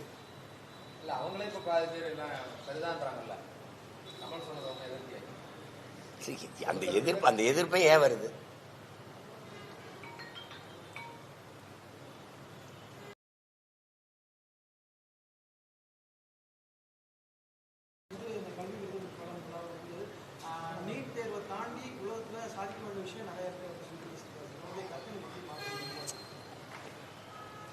அது சரிதான், சாதிக்க வேண்டியது இருக்குதா? என்னை பொறுத்த வரைக்கும் மருத்துவம் மட்டுமே கல்வி அப்படிங்கிறத நான் ஏற்கல. உங்களுக்கு விளங்குதுன்னு நினைக்கிறேன். எங்களுடைய பார்வை, ஒரு நாட்டில் மருத்துவத்திற்கு, மருத்துவ கல்விக்கு, மருத்துவர்களுக்கு மதிப்பு அதிகமாக இருக்குது என்றால் அந்த நாடு நோயுற்ற சமூகம்னு அர்த்தம். அந்த நாடு நிறைய நோயாளிகளை கொண்டிருக்குது அப்படின்னு அர்த்தம். ஒரு நாட்டில் காவல்துறைக்கு மதிப்பும், அந்த வேலைக்கு பெரிய இது, காவல்துறை பார்த்து மக்கள் அச்சப்படுகிற சூழலும் இருக்குன்னா அந்த சமூகம் குற்ற சமூகமாக இருக்குன்னு அர்த்தம். ஒரு நாட்டில் நீதிபதிகள் எல்லாம் தேவதூதர்களாகவும் இறைவனை ஆண்டவனை போல போற்றத்தக்கவராக இருந்தவர்களா அந்த நாடு குற்றச்சமூகமாக போய்கிட்டு இருக்குன்னு அர்த்தம். எந்த நாட்டில் ஆசிரியர் பெருமக்கள் போற்றப்படுகிறார்களோ அந்த நாடு தான் அறிவார்ந்த சமூகமாக வாழ்ந்து வளர்ந்து கொண்டிருக்குதுன்னு அர்த்தம். உங்களுக்கு விளங்குதுன்னு நினைக்கிறேன். பின்லாந்துல ஐஏஎஸ்ஓ, ஐபிஎஸ்ஓ, நீதிபதிகளோ அதெல்லாம் யாருக்கு அந்த பெரிய உயர்ந்த போற்றுதல் இல்லை. ஆசிரியர் பெருமக்களுக்கு மட்டும்தான், ஆசிரியர்களுக்கு தான். நீங்க ஐஏஎஸ் இருங்க, ஐபிஎஸ் இருங்க, பெரிய அதிபரா இருங்க, யாரா இருங்க, உங்களை உருவாக்கிய அறிவு கருவறை ஆசிரியர்கள் தான். புரிதுன்னு நினைக்கிறேன். பெற்றோர்கள் வந்து பிள்ளைக்கு இந்த உலகத்தை காட்டுவாங்க. இதுதான் உலகம்பா, இது பெரியப்பா, இது சித்தப்பா, தாத்தா, பாட்டி, இது மரம், இது செடி, ஒன்று இப்படி உலகத்தை காட்டுவாங்க. ஆசிரியர் பெருமக்கள் தான் உலகத்துக்கே இந்த பிள்ளைகளை காட்டுவாங்க. அப்படித்தான் இப்ப இங்க நின்று பேச்சுக்கான சீமான் அவனை பெற்றவர்களுக்கு இல்லை, என்னை உருவாக்கிய ஆசிரியர் பெருமக்களுக்கு தான். புரியுதுன்னு நினைக்கிறேன். அப்ப ஆசிரியர்களை போற்றத்தக்க ஆசிரியர்களை மதிக்கிற ஒரு சமூகம்தான் அறிவார்ந்த சமூகமாக உயர்ந்து செல்லும். அப்படி இருக்கா? பணி நிரந்தரம் பண்ணுங்கன்னு வீதியில வந்து 14,000 பேர் போராடிட்டு இருக்கான். ஆசிரியர் வீதிக்கு வந்துட்டான். அப்புறம் கற்பிக்கிற ஆசிரியர் வீதியில் நின்றுட்டு இருக்கான். அப்ப அந்த அளவுக்கு சமூகம் வந்து என்ன இருக்கு? படிப்பகத்துல கூட்டம் அதிகம் இருக்கா, குடிப்பகத்துல கூட்டம் அதிகமா இருக்கான்னு சொல்லுங்க. நீங்க சொல்லுங்க. இப்ப 100 கோடிக்கு நூலகம் கட்டினீங்க, போமா எல்லாரும் கருவி எடுத்துக்கிட்டு எத்தனை ஆயிரம் பேர் உட்கார்ந்து படிக்கிறாங்க. டாஸ்மார்க் அப்படியே போவோம், எத்தனை ஆயிரம் பேர் குடிக்கிறாங்கன்னு பாப்போமா? சமூகத்தை எதை நோக்கி நகர்த்துறோன்னு இருக்குல்ல. சாராய கடையை வீதிபுறம் திறந்து வச்சுக்கிட்டு சட்டம் ஒழுங்குன்னு பேசுறது எவ்வளவு வேடிக்கையானதுங்கிறத நீங்க கேள்வி எழுப்பி பார்க்கணும். அதனால தம்பி சொல்றதுல நீட்டுங்கிறது இருக்குது. அத எல்லா தமிழ்நாடு மட்டும்தான் எதிர்ப்புணர்வை காட்டுது. மற்ற எல்லா மாநில முதல்வர்களோடும் பேசி கலந்து, இப்ப அனைத்து கட்சி கூட்டத்தை முதல்வர் ஒரு கூட்டினாங்களா, அது மாதிரி கூட்டி பேசி, இது உழைக்கும் அடித்தட்டு மக்கள், பல 100 ஆண்டுகளாக கல்வி மறுக்கப்பட்ட, புறக்கணிக்கப்பட்ட, பிற்படுத்தப்பட்ட, ஒடுக்கப்பட்ட சமூகங்களில் இருந்து வர்ற பிள்ளைகளுக்கு இந்த மருத்துவ படிப்புங்கிறதே ஒரு பெரும் கனவாயிருது. மருத்துவம் மட்டும் இல்லை, எதுவுமே எந்த நாட்டில் இல்லாத கொடுமை என் நாட்டில் தான் ஒரு விரும்பிய கல்வியை கற்கிறது அவ்வளவு கொடுமையாகவும் கடினமாகவும் இருக்குது. இங்கேதான் நீங்க விரும்பியதை படிக்கவே முடியாது. பிள்ளைகள் விரும்பி கற்கிற கல்வியை கொடுக்க வேண்டியது அரசின் முதன்மையான கடமை.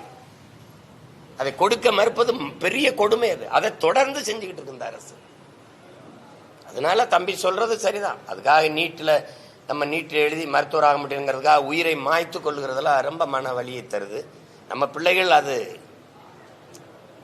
அதுக்கு நம்ம துணிவும் வரணும். சரி வரல விடுவோம், அடுத்த முறை எழுதுவோம் அப்படிங்கிற ஒரு துணிவு வரணும். பிள்ளைங்க பாருங்க மனமுதிர்ச்சி ஏற்று இந்த தோத்து போயிடுவோமோங்கிற அச்சத்திலே தற்கொலை செஞ்சு கொள்வது அது ரொம்ப கஷ்டமா இருக்குதுல்ல.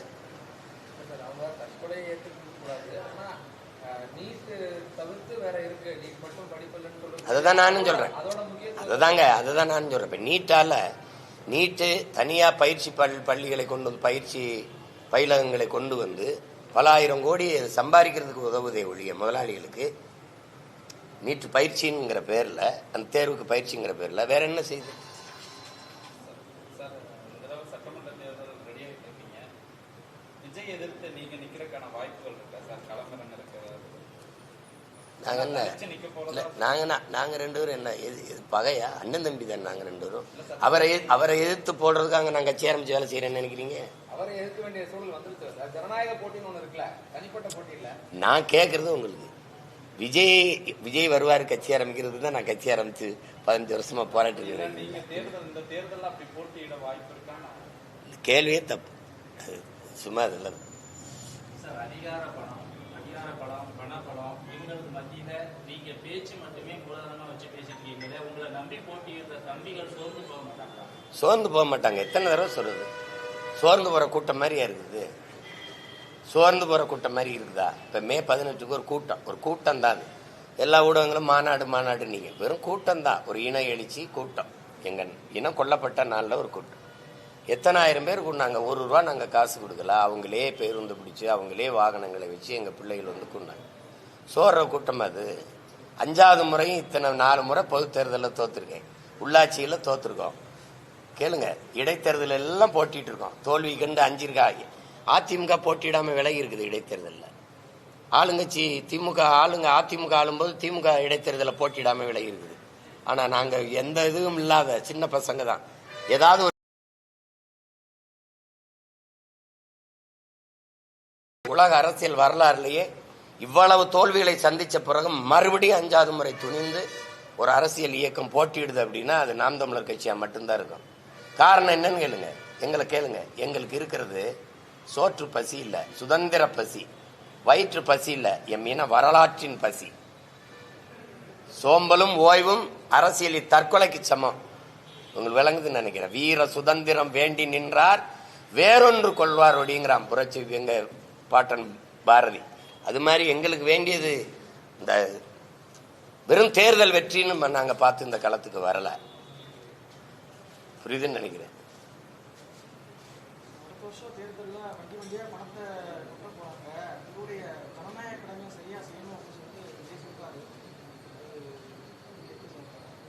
அது சொல்றது சரிதானே. இப்ப போராடி பெற்ற சுதந்திரம், பெற்ற மாண்புமிக்க ஜனநாயகம் அது கேடுகட்ட பணநாயகமா மாற்றி நிறுத்தப்பட்டிருக்குங்கிறதுல அந்த வேதனையும் வலியும் இருக்கிற எல்லாருடைய மொழியும் தான் அது. அப்ப பணம் மட்டுமே தேர்தலில் வெற்றியை தீர்மானிக்கும்னா அங்கே மக்களுக்கான அதிகாரம் கட்டமைக்கப்படாது. பெரும் முதலாளிகளுக்கான அதிகாரங்கள் தான் கட்டமைக்கப்படும், உருவாகும். அது ஒரு முதலீடாயிரும். ஒரு தேர்தலில் 50 கோடி செலவழிச்சால் இந்த தொகுதியை வாங்கிடலாம். இப்ப மேலூர் அல்லது சோழவந்தான் அல்லது மதுரை மேற்கு கிழக்கு இப்படிலாம் ஒரு தொகுதினா இதுக்கு எவ்வளவு? சரி, ஒரு வாக்குக்கு 1000, 50 கோடி செலவு பண்ணா வென்றலாம்னா அது வாங்குறது. அது முதலீடை போட்டு ஒரு தொழில் செய்வது மாதிரி ஆயிடுச்சுன்னா அங்கே லாப தேவை தான் இருக்கும், மக்கள் சேவை இருக்காது. அப்புறம் எனக்கு சாலை வரல, எனக்கு மின்சாரம் சரியா வரல, மின்கட்டம் உயர்ந்துருச்சு, சொத்து வரி உயர்ந்துருச்சு, அரிசி பருப்பு விலை உயர்ந்துருச்சு, ஒரு பால் விலை கூடிருச்சு, லிட்டருக்கு ₹6 உயர்ந்துருச்சு, இதெல்லாம் பேசுறது அர்த்தமற்றதாயிரும். அப்புறம் நாடு சரியில்லை, அப்புறம் தலைவர் சரியில்லை, அந்த கட்சி ஆட்சி சரியில்லை, இந்த கட்சி ஆட்சி சரியில்லைன்னா ஒரு ஒரு ஒரு தவறானவன், ஒரு அநீதி இழைக்கக்கூடியவன் சரியான ஆட்சியாளன் இல்லாத ஒருவன் அங்கே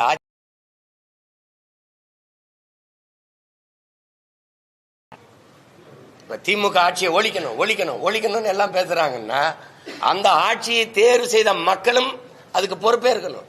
மக்கள் மீதும் அந்த அந்த தவறு அந்த குற்றம் படுகிறது, அதுவும் படர்கிறது. அதை புரிஞ்சுக்கணும். அதை தான் அவர் சொல்ல வர்றாரு. அந்த விழிப்புணர்வு இருக்கணும். விடுதலையின் முதல் படியே விழிப்புணர்வு தான். அப்ப நீங்க சிந்திக்க திறன் இருக்கு. உலக அரசியலை உள்ளங்கையில் வச்சு பாக்குறீங்க. எது சரி எது தவறு, எந்த தலைவன் நாட்டை ஆண்டால் நாடு நன்றாக இருக்கும், அதெல்லாம் அது ஆய்ந்து தெளிந்து முடிவெடுத்து வாக்கு செலுத்தணும். வாக்கு என்பது 1000 விற்கிற ஒரு பண்டம் அல்ல. அது ஜனநாயகத்தை ஏற்றுக்கொண்ட மக்களாட்சி ஏற்றுக்கொண்ட ஒரு நாட்டில் மக்களுக்கு இருக்கிற வலிமை மிக்க ஆயுதம். அது ஒரு கருவி, அது ஒரு உரிமை. அதுதான் அண்ணல் அம்பேத்கர் நமக்கு கற்பிக்கும் போது மதிப்புமிக்க நம் உரிமைகளை சில ரொட்டி துண்டுகளுக்காக விற்பது அவமானகரமானதுங்கிறார். எங்களுடைய தாத்தா தெய்வத்திருமன் முத்துராமலிங்க தேவர் வாக்குக்கு காசு கொடுப்பவன் பாவி, அந்த காசை வாங்கி கொண்டு வாக்கு செலுத்துபவன் தேச துரோகிங்கிறார். இந்த தேச துரோக குற்றத்தை என் மக்கள் எவ்வளவு காலத்துக்கு செய்து கொண்டிருக்க முடியும்னு பாருங்க. பேரறிஞர் அண்ணா நமக்கு என்ன கற்பிக்கிறாரு? தங்கத்தை யாராவது தவிட்டுக்கு விற்பானாங்கிறவர். அந்த அவர் பேரை சொல்லி கட்சி நடத்துறவர்கள் தான் தங்கத்தை தவிட்டுக்கு 60 ஆண்டுகளுக்கு மேல வாங்கிக்கிட்டே இருக்கிறாங்க. அதுலதான் அவர் சொல்றாரு, ஜனநாயக கடமைங்கிறது வரிசையில் நின்று காசை வாங்கிட்டு வாக்கு செலுத்துறது அல்ல. சின்னங்களை பார்த்து வாக்கு செலுத்துற முறை மாறி நல்ல எண்ணங்களை தனி மனித அபிமானங்கள் கொண்டு வாக்கு செலுத்துற முறை மாறி உயர்ந்த தத்துவங்களை பார்த்து அது எது சரி தவறுன்னு ஆய்ந்து தெளிந்து வாக்கு செலுத்துகிற முறை உருவாகணும். அப்பதான் இந்த நாடு நாடா இருக்கும். இல்லைன்னா அறிவை வளர்க்கும் கல்வி, உயிரை காக்கும் மருத்துவம், உலக உயிர்களின் உயிர் ஆகாரமாக இருக்கிற உயிர் தேவையா இருக்கிற நீர், இது மூன்றும் இந்த நாட்டில் மிக உயர்ந்த விற்பனை பண்டமாக சந்தை பொருளாக மாறி இருக்கு. அப்படின்னா இது நாடு இல்லை, சுடுகாடு என்று அர்த்தம். சுடுகாடு என்று பொருள். எனக்கு தாகமா இருக்கு, தாகம்னா ஒரு போத்தல்ல தண்ணியை கொடுத்துறீங்க, கடையில் வாங்கிக்கிறேன், அக்கோபலா கிண்லே மினரல் இப்படிலாம் இருக்குது, அப்போலோன்னு விற்கிது. உலக உயிர்கள், பல கோடிக்கணக்கான உயிர்களின் உடைமை இந்த பூமி. ஆடு மாடு நாய் நரி கோழி கொக்கு குருவி பூச்சி வண்டு மான் மயில் யானை புலி சிங்கங்கரடி இந்த புல்லு பூண்டு மரங்கள்லாம் எங்க போகும்? ஒரு கேள்விதானே. நான் 1000 அடி ஆழ்குழாயை போட்டு தண்ணீரை உறிஞ்சிடுறேன். இந்த மரம் எத்தனை அடிக்கு வேற கீழே பரப்ப முடியும்? பூமியில் இருக்க தண்ணியை நான் உறிஞ்சிடுறேன். அந்த புல்லும் பூண்டு இந்த செடி இந்த மரமும் எவ்வளவு ஆழத்துக்கு வேற உள்ள எழுப்பி தண்ணியை உறிஞ்ச முடியும்? தண்ணியை தான் நான் உறிஞ்சிட்டு வந்துடுறேன். அப்ப எந்த உயிரினத்தை பற்றியும் கவலைப்படாத ஒரு கூட்டம் அது இந்த மனித பதர்களாகத்தான் இருக்கும். கடைசியா வந்த மனித மிருகங்களாக தான் இருக்கும். உலகில் இத்தனை உயிர்களால் அந்த பூமிக்கு ஒரு சின்ன அழிவோ பாதிப்போ கிடையாது, மனிதர்களால தான். உங்களுடைய வாக்குகள் அப்படிங்கிறது நீங்க 5 தேர்தல்களில் அரசு எதிர்ப்பு வாக்குகள் வேணாம்னு நினைக்கிறவங்க உங்களுக்கு வாக்கு செலுத்துறாங்க, அல்லது ஒரு பொது நடுநிலை சமூகமோ இளைஞர்களோ வாக்கு செலுத்துறாங்கன்னு நிலை இருந்துச்சு அப்படின்னா, இப்போ அந்த வாக்குகளை விஜய் சிதறடிக்கிறதுக்கு பெறுவதற்கு வாய்ப்புகள் இருக்குல்ல? அதே நீங்க இந்த இருக்குல்லன்னு எப்படி இருக்குது? எங்களுக்கான வாக்கு செலுத்துகிறவர்கள் இந்த பிள்ளைகள் ஆட்சிக்கு வந்தால் நாடு மக்களும் நன்றாக இருக்க முடியும் நம்புறவங்க தான் எங்களுக்கு வாக்கு செலுத்துவாங்க. அது எப்படி சிதறும்னு நீங்களா ஒரு கணக்கு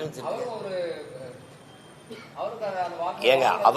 அவர் வந்தால் நன்றாக இருக்கும் நினைக்கிறவங்க அவங்களுக்கு செலுத்துவாங்க, நாங்க வந்தால் நன்றாக இருக்கும்னு எங்களுக்கு செலுத்துவாங்க.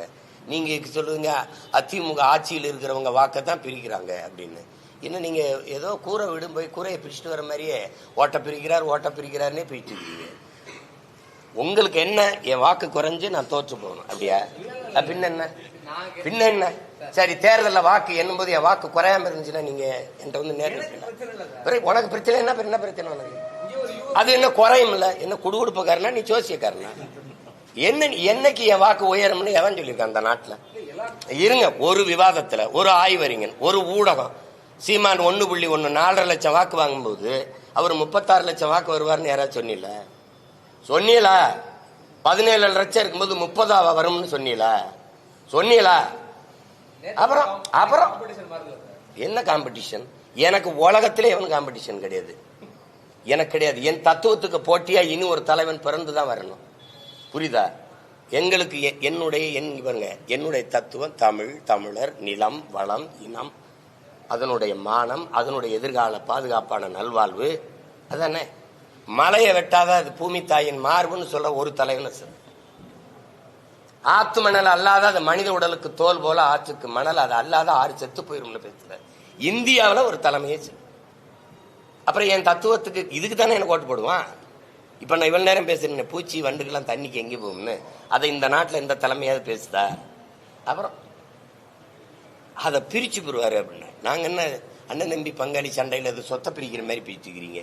எனக்கு நீ ஓட்டு போடலைன்னா போடாம போ, போட விருப்பம் இல்லைன்னா போ. அது உங்க வாக்கு, அது அது அப்படின்னு காற்றடிக்கும் திசையில எல்லாம் பறந்து போற பதர்கள் அல்ல எனக்கு வாக்கு செலுத்துகிறவர்கள். புயலே அடித்தாலும் நகராமல் அதே இடத்துல இருக்க வீரியமிக்க நெல்மணிகள் தான் என்னை தேடி, எங்கள் பிள்ளைகளை தேடி வாக்கு செலுத்துவார். அப்படி இன்னும் இன உணர்வும் மான உணர்வும் கெட்டு போகாத தன்மானமிக்க தமிழ் மக்கள், தமிழ் மக்கள், மரத்தமிழ் மக்கள் பெருங்கூட்டம் இங்க இருக்கு.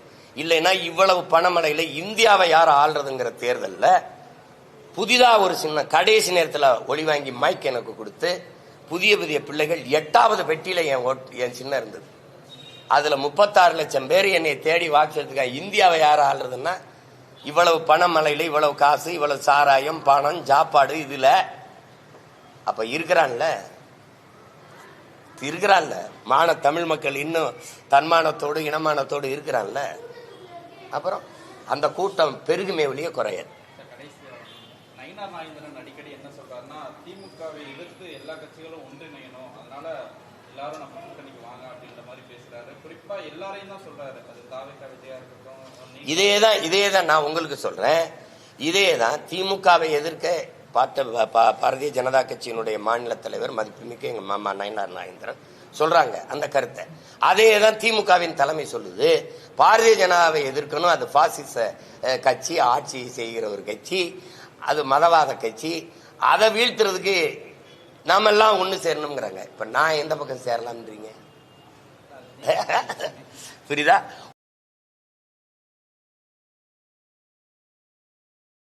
அப்படியே புரிஞ்சிருச்சுன்னு நினைக்கிறேன். அவ்வளவுதான். நல்லதே செய்யணும்னு நினைக்கிற சீமான் அண்ணன் ஏன் கூட்டணியில் அமைச்சு அதிகாரத்துக்கு வந்து நல்லது செய்யக்கூடாது? நீங்க கொள்கை நல்லது செய்யணுங்கிற கொள்கை இருக்கிற கட்சி சொல்லுங்க, போய் சேர்ந்துக்கிறேன். நான் தான் முடிவு, நீங்க தானே கேள்வி கேட்கிறீங்க. இந்த கட்சி நல்ல கொள்கையை வச்சிருக்கு போங்க, இப்படி சொல்லுங்க. நல்லது செய்யணும் அப்படின்னு, நல்லது செய்யணுங்கிற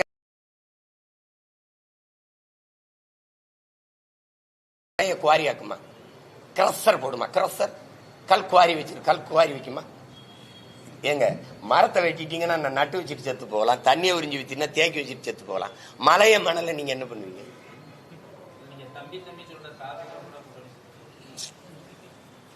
அது போய் என் தம்பி வந்தாருன்னு இப்படி பேசினாருன்னா கேளுங்க, நீங்க உங்க அண்ணன் கூட போய் சேருவீங்களான்னு. ஏங்க நான் எவ்வளவு காலமா ஒரு உறுதியான நிலைப்பாடு எடுத்து கொள்கையோட போயிட்டீங்க. என்னைய கொலை செஞ்சு புதைக்கிறதுல உங்களுக்கு ஏன் இவ்வளவு ஆர்வம் இருக்கு? என்னை ஒருத்தனையாவது விட்டு விட மாட்டீங்களா? இந்த கோயிலுக்கு நடந்து விட்ட மாடு மாதிரியாவது என்னை விட்டு தொலைங்கள. என்னையும் போய் அதுக்குள்ள போ என்ன கூட்டணி வையுங்கிறது. நானும் தம்பி விஜயும் சேர்ற மாதிரி இருக்குதுன்னு தனியா நிக்கிறதானே உங்க பலம். நீங்க எதுக்கு இப்ப கூட்டணிக்கு போறிய? என்னதாப்பா உங்க பிரச்சனை? நான் தனியா நிக்கிறேன்னா தனியா எத்தனை நாளைக்கு நிப்பிய? கூட்டணிக்கு போகணும். கூட்டணி வச்சிருக்கிறவங்க கிட்ட கேக்குறீங்களா? கூட்டணி வச்சா தான் வெல்ல முடியும் சொல்லணும், கொள்கை இல்லாமல் எப்படி வெல்ல முடியும்னு யார்ட்டையும் கேட்கல. இப்ப என்ன சொல்றீங்க? நான் தனியா நிக்க போறேன்னு அறிவிச்ச பிறகு ஏதாவது கூட்டணி வைக்க மாட்டீங்களான்னு. சரி, இப்ப நான் கூட்டணி வைக்கிறேன்னு சொல்றேன். நாளைக்கு நீங்க என்னங்க நீங்க தனியா தானே நின்னீங்க, அதானே உங்க பலம். ஏன் இப்ப கூட்டணி வைக்கிறீங்கன்னு கேட்பீங்க.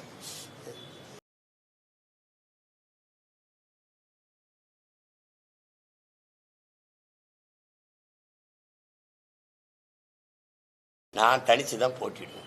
என்னுடைய தத்துவம் இங்க பாருங்க, நான் உங்களுக்கு பேசிக்கிறேன். இப்படி கூட்டத்தில் இருக்கும்போது எங்கள் தலைவன் பிரபாகரன் சொன்னது போலன்னு நான் சொன்னேன்னா இவங்க என் பக்கத்தில் இருப்பாங்களா ஓடி போவாங்களான்னு பாருங்க. இதுல எந்த தலைவர் படத்துக்கு பக்கத்துல என் தலைவர் படத்தை போடுறது? போட்டா இருப்பாங்களா இல்ல நீங்களே காட்டுவீங்களா? அப்ப சிக்கல் புரியுத. அதனால அது கடினம், அதை விட்டுருவோம். நன்றி, மகிழ்ச்சி.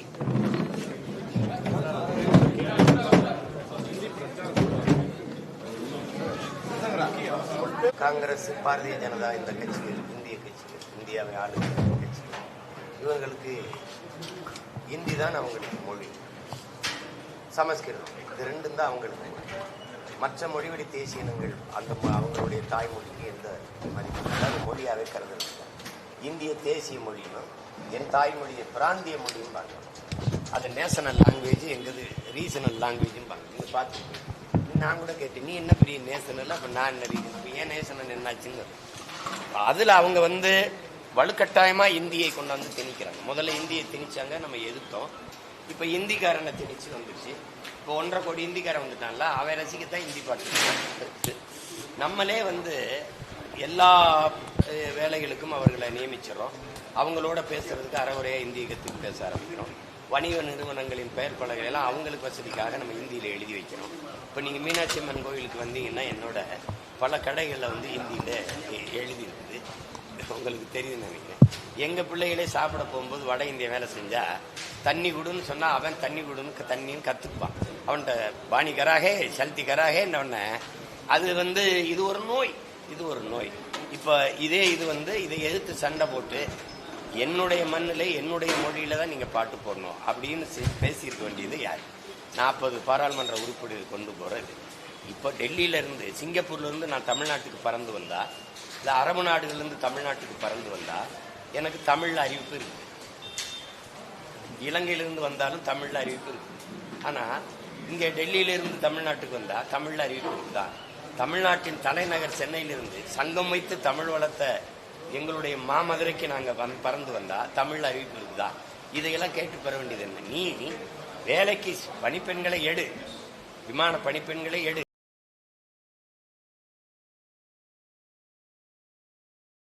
கேரளாவுக்கு பறக்கும்போது மலையாளத்தில் சொல்லட்டும், ஆந்திராவுக்கு பறக்கும்போது தெலுங்குல சொல்லட்டும், கர்நாடகாவுக்கும் கன்னடத்தில் சொல்லட்டும்.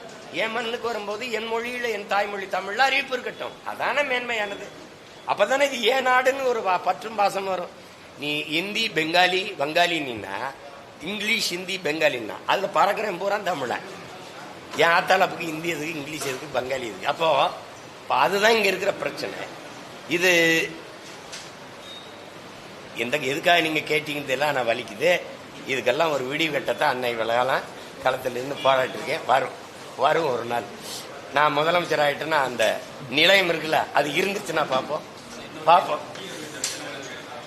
தமிழ்நாடு அரசு போக்குவரத்து கழகத்துடைய அலுவலகத்தில் இன்னமும் தமிழ்நாடு அரசு போக்குவரத்து கழகம் தான் இருக்கு பதாகை. ஆனால் பேருந்துகளில் அரசு போக்குவரத்து கழகம்ங்கிறது இப்போ ஒரு காணொலி அண்மையாக பரவிட்டு இருக்கு. அது சம்பந்தப்பட்ட வேணும் தான் இப்ப டெல்லிக்கு முதல்வர் போறாரு, அரசு முதலமைச்சர்னு சொல்லுவாரு. இல்ல அவர் எப்படி பார்ப்பாங்க, எப்படி சொல்லுவாங்க? தமிழ்நாட்டு முதலமைச்சர் தானே சொல்லுவாங்க. அதுல என்ன அவருக்கு பிரச்சனை? ஏன் அது தமிழ்நாடு அரசுன்னு எழுதுறதுல என்ன இருக்கு? இருந்ததை எடுத்திருக்காங்க. தமிழ்நாடு, தமிழ்நாட்டுன்னு எழுதணும்.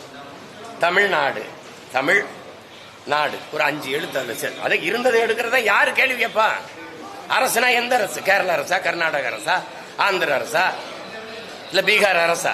அலுவலகங்கள்ல அதே பேர் தான் இருக்குதுன்னா, அதே இந்த எழுதுற வண்ண காசை மிச்சப்படுத்துறாங்க. அரசு காசை வீணடிக்க வேணாம்னு எல்லாத்துக்கும் சேர்த்துத்தான் நம்புறாங்க. என்னதான் உன் பிரச்சனை? ஓட்டு குறையுமா?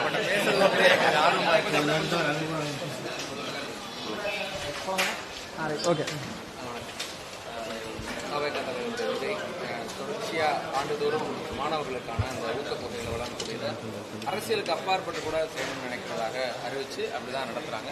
இந்த நடைமுறைங்கிறது அரசியல் ஒரு மாற்று நடைமுறை, மாற்று அணுகுமுறைன்னு பார்க்கலாம்.